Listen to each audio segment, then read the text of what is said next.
हमारी पूरी संस्कृति बार बार ये कहती है मन का नियमन करिए, और अर्जुन जैसा व्यक्ति मेरा और आपका साथ देता है, ये बड़ी अच्छी बात। ऐसा नहीं है कि अर्जुन का मन चंचल नहीं था, अर्जुन का बहुत मन चंचल था, मेरा भी चंचल है, आपका भी चंचल है। और जब चंचल मन मेरा और आपका होता है तब मुझे तो बड़ी निराशा नहीं होती, तब मैं बहुत प्रसन्न होता हूं कि मेरे साथ तो भगवान श्री कृष्ण बैठे नहीं है, इसलिए मेरा मन चंचल। लेकिन मैं तो अर्जुन से ज्यादा भाग्यशाली हूं, क्योंकि अर्जुन के साथ तो श्री कृष्ण बैठे हैं और फिर वो कह रहा है चंचलम ही मन कृष्ण प्रमाथि बलवदृढ़म तस्याहम निग्रहम मन्ये वायोरेव सुदुष्करम। हे श्री कृष्ण, मेरा मन बहुत चंचल है, इतना चंचल है जैसे पवन चलती है। मेरा मन इतना चंचल है कि मैं उसे पकड़ नहीं सकता हूं। मेरा मन इतना कठिन है, प्रमथनशील है कि मेरी बुद्धि को मथ डालता है। भगवान श्री कृष्ण बड़े कुशल चिकित्सक हैं। उन्होंने डांटा नहीं कि तेरा मन चंचल और मेरे साथ इतने दिन से रहता है तो अब कल से मेरे साथ मत रहना, चलो यहां से भाग जा। कई गुरु लोग ऐसा कह देते हैं, लेकिन वो जगत गुरु है ना, करुणा के सागर है, अनुग्रह की मूर्ति। भगवान श्री कृष्ण ने कहा, अरे अर्जुन क्या चिंता करता है, चंचलम ही मन कृष्ण प्रमाथि बलवद दृढ़म तस्याहम निग्रहम मन्ये वायोरेव सुदुष्करम।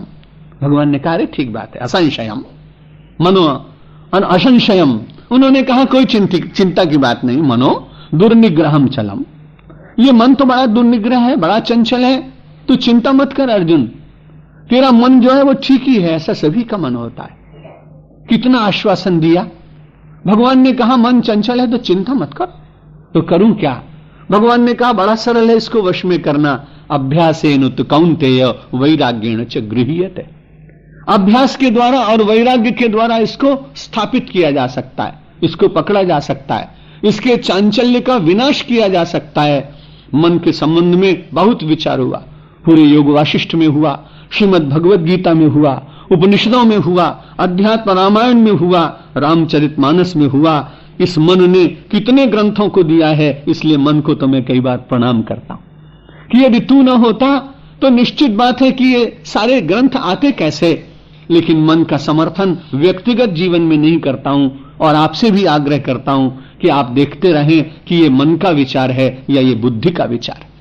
यदि बुद्धि के विचार को लेकर चलेंगे तो हमारा जीवन संकटपूर्ण नहीं होगा, और यदि संपूर्ण रूप से मन के साथ चलेंगे तो बड़ी कठिनाई होगी।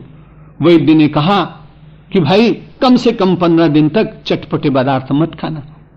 बुद्धि ने कहा बिल्कुल ठीक बात है, लेकिन धन्य हो परिवारी जनों का कि जब आप अस्वस्थ हैं उसी दिन उन्होंने बहुत स्वादिष्ट समोसे बनाए और आपको बुला लिया डाइनिंग टेबल के ऊपर। बुद्धि ये कह रही है कि ये नहीं खाना चाहिए, वैद्य ये कह रहा है नहीं खाना चाहिए, स्वास्थ्य ये कह रहा है नहीं खाना चाहिए। मन कहता है अरे एक समोसे से क्या बिगड़ने वाला है, और आपने खाया, परिणाम क्या होता है, कई बार आप भोगते हैं। उस समय बुद्धि मना कर रही है, चिकित्सक मना कर रहा है, आपका शरीर मना कर रहा है, केवल समर्थन करने में आपके साथ में एक खड़ा हुआ है। बड़े मजे की बात यह है कि माइनॉरिटी आपको मना कर, मेजॉरिटी आपको मना कर रही है, लेकिन आप अल्पमत सरकार चला रहे हैं जैसे नरसिंह राव जी चला रहे हैं। मैं आपसे निवेदन, मेरा राजनीतिक कोई मत नहीं होता, लेकिन मेरा स्वभाव थोड़ा विनोदी है।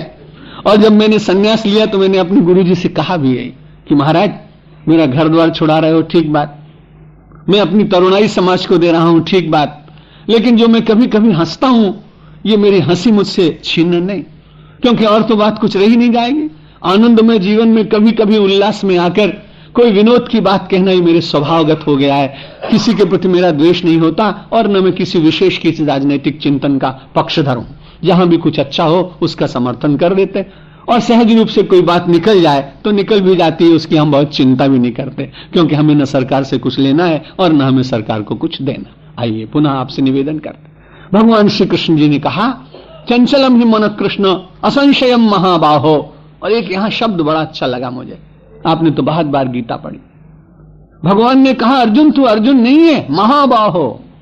आप जानते हैं महाबाहु जो होता है, अभी तो उसकी पूजा होगी, बड़ा अभिषेक होगा, लाखों लोग वहां जाएंगे बाहुबली की पूजा करने के लिए। हमारे यहां जो महाबाहु होता है उसकी बड़ी पूजा होती है, क्योंकि वो अपनी महाबाहु के द्वारा अपने स्वार्थों को नहीं पकड़ता है, अपने महाबाहु के द्वारा मन को पकड़ता है और आत्मा में उसको स्थित कर देता है।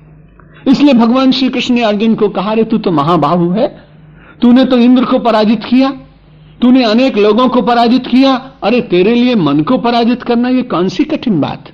बड़ा आश्वासन दिया, बड़ी शक्ति का स्मरण कराया। हनुमान जी को भी तो लोग स्मरण कराते हैं, हनुमान चालीसा जब पढ़ते हैं, आपन तेज समारोह आपे, तीनों लोग हाँकते कांपे। तो हम सब लोग अपने देवताओं को भी कभी कभी स्मरण कराते हैं। क्यों कराते हैं ये बात अलग है, क्योंकि देवताओं को अपने शक्ति का स्मरण कराने के पीछे मानव का बड़ा स्वार्थ होता है कि महाराज आप में इतनी बड़ी शक्ति है, मेरा दुख दूर नहीं कर सकते हो, मुझे मुकदमा में नहीं जिता सकते हो, मुझको लाभ नहीं दिला सकते हो। इसलिए हम हनुमान जी को प्रवोक करते हैं, उनको बड़ी प्रार्थना करते हैं, उनका स्मरण दिलाते हैं।